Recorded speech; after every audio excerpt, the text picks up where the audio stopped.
How you so generous in this type of cutthroat industry? How do you maintain that same sort of like alpha level of being the number one, but also have that generosity?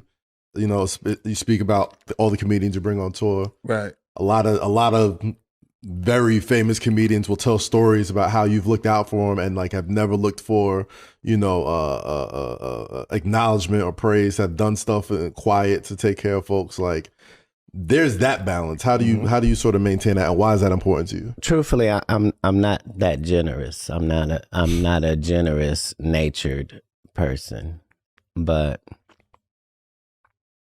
I do enjoy following a contract, right? And so personally, I have a contract with God, and the part of the contract that God has to follow requires certain things in my life. And the requirement for me is to make sure that it is worldwide and globally known that if you, as one of God's people, interacts with me, that God's blessings can flow from me to you. And so it's not philanthropy. It's a necessity.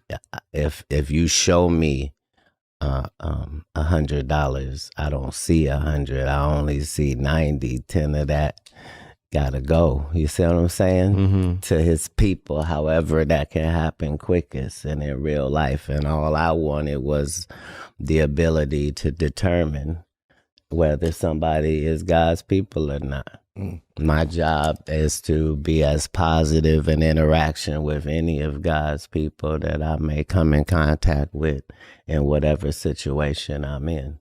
That's part of my contract. What one of those moments is one of the ones that you're the most proud of? There's nothing for me to be proud of. These are God's people. This God's money.